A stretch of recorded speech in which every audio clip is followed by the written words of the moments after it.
உங்களுக்கு நிம்மதி உண்டாகுவதாக. தேவனுடைய இரக்கங்கள் அதிகமாவதாக. தேவன் என்ன சொல்றாங்கன்னா, 1 கொரிந்தியர் 16:9 இந்த வசனத்தை தான் தேவன் உங்களுக்கு கொடுக்குறாங்க. இங்கே பெரிதும் அனுகூலமான கதவு எனக்கு திறக்கப்பட்டிருக்கிறது. உங்களுக்கு நிறைய அனுகூலமான கதவுகள் திறக்கப்படும். எல்லாமே உங்களுக்கு சாதகமாகவே அமையும். உங்களுக்கு ஏற்றவாறு எல்லாம் மாற்றப்படும். உங்க வேலை முடியும். அனுகூலமான கதவுகள் திறக்கிறதுனால உங்க வேலை முடியும். நீங்க விரும்புகிற மாதிரி எல்லாமே நடக்கும். உங்களை சுற்றி எத்தனை எதிர்ப்புகள் வந்தாலும், எத்தனை விரோதங்கள் உங்களுக்கு இருந்தாலும், எத்தனை விரோதிகளை நீங்க வச்சிருந்தாலும் உங்க வேலை ஆகும். உங்களுக்கு வேலை நடக்குங்க. அவ்வளவுதான். உங்களுக்கு எல்லாமே முடித்து தருவார் ஏசு. இதுதான் உங்ககிட்ட தேவன் சொல்றாங்க. சரிங்களாங்க? வேலையே ஆகாதுன்னு நினைக்கிறீங்களா? அந்த இடத்துல வேலை ஆகும். எந்த டைம்ல எந்த நேரத்துல இந்த அனுகூலமான கதவு திறக்குமோ அந்த டைம்ல உங்களை கூட்டிட்டு போவாரு. எந்த இடத்துல அனுகூலமான கதவு இருக்குதோ அந்த இடத்துக்கு தேவன் உங்களை கூட்டிட்டு போவாரு. இப்ப கதவு எங்க இருக்கு, அனுகூலமான கதவு எங்க இருக்குன்னு நம்ம தேடணும்ல. அந்த இடத்துக்கு தேவனே கூட்டிட்டு போயிடுவாரு. இந்த இடத்துலதான் கதவு இருக்கு, இந்த இடத்துல நில்லு அப்படின்னு உங்களை நிக்க வச்சிருவாரு. இந்த நேரத்துல தான் நிக்கணும், கரெக்டான டைம்ல நிக்க வைப்பாரு. எந்த இடத்துல அனுகூலமான கதவு இருக்குதோ அங்க உங்களை கொண்டு நிறுத்துவார். சரிங்களா? நம்ம ஆபிரகாம் இருக்காங்களே, அவங்க பையனுக்கு பொண்ணு பார்க்கறதுக்காக அவங்க மேனேஜரா அனுப்புறாங்க. அப்போ அந்த வேலைக்காரனை எங்க நிறுத்தி வச்சாங்க பாருங்களேன். அவங்க அழகா நிக்க வச்சாங்க தேவன்.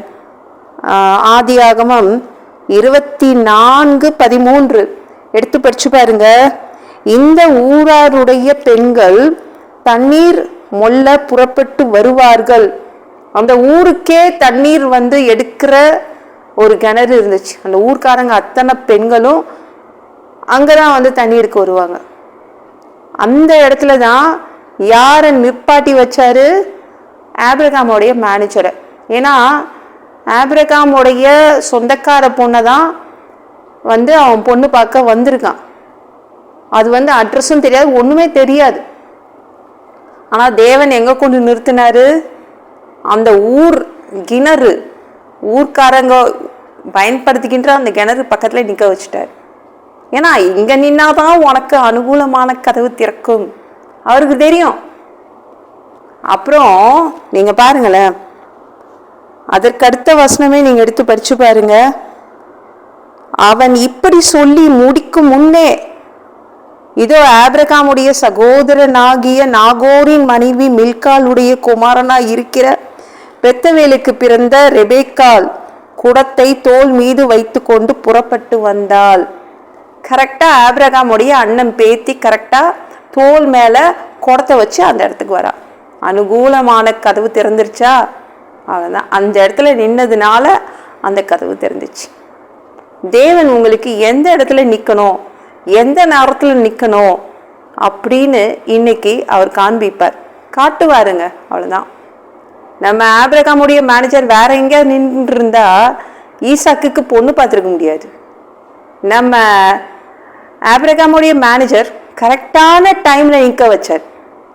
இல்லைன்னா அவ்வளவுதான், இந்த கிணத்துல யாரும் தண்ணி எடுக்க வரமாட்டாங்கன்னு அவங்க பாட்டு போயிருப்பாங்க.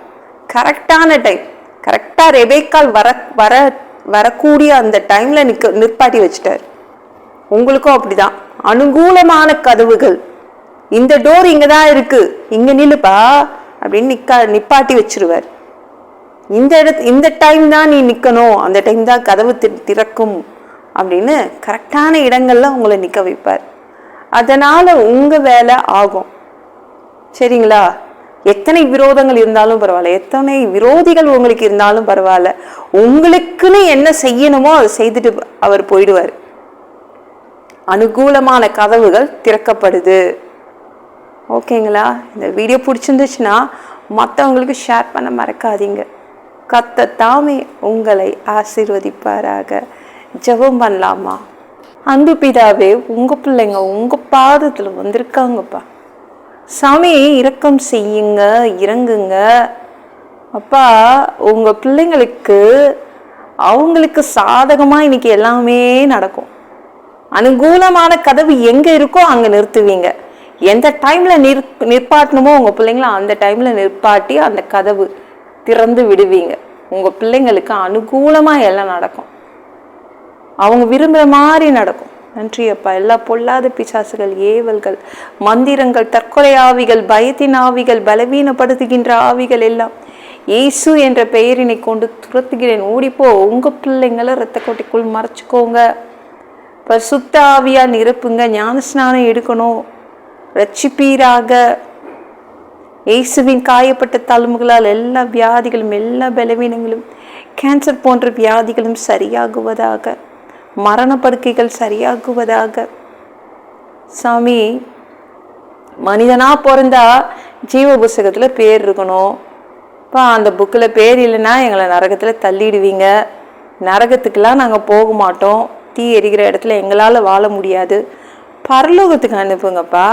எங்கள் பாவங்களை நல்லா கழுவி கழுவி எங்களை பரலோகத்துக்கு அனுப்புங்க. அடித்து உதச்சி திருத்தி எங்களை பரலோகத்துக்கு அனுப்புங்க. அதற்காக தான் உங்களை வணங்கிட்டு இருக்கோம்ப்பா. ப்ளீஸ்ப்பா. எந்த ஒரு நொடி நீங்கள் வருவீங்கன்னு எதிர்பார்த்து காத்துட்ருக்கோம். இயேசுவை வணங்கி வணங்கி பசுத்தமாய் வாழ்ந்து வாழ்ந்து காத்துட்ருக்கோம்ப்பா. அந்த ஒரு நொடி உங்களுக்கு ஒப்பான சரிசமமான ஒரு உடம்பு எங்களுக்கு கிடைக்கும். அதை பெற்றுக்கொண்டு தேவதூதர்கள் மாதிரி நாங்கள் பறந்து உங்களை பார்க்க மத்திய வானத்திற்கு நாங்கள் வருவோம். உங்களை வந்து சந்திப்போம். அந்த தருணம் எங்கள் வாழ்க்கையை விட்டு நாங்கள் இழந்துடக்கூடாதுப்பா. அந்த கிறிஸ்து ஆட்சியில் விட்டுட்டு போயிடாதீங்க. 7 வருஷம் பிசாசு செய்கிற ஆட்சியில் எங்களை விட்டுட்டு போயிடாதீங்க. பரிசுத்தமாக வாழ்றது ரொம்ப கஷ்டம். உதவி செய்யுங்க எங்களுக்கு. 3வது தடவை கூட இந்த பூமிக்கு வருவீங்க. 1000 வருடம் இந்த பூமியை ஆட்சி செய்வீங்க. அந்த பொற்காலத்தை நாங்கள் பார்க்க ஆசைப்படுறோம். எல்லாவற்றையும் ஒப்பு கொடுக்குறேன். இயேசு மூலம் ஜெபம் கேளும் பிதாவே. ஆமென். நாளைக்கு பார்க்கலாம்.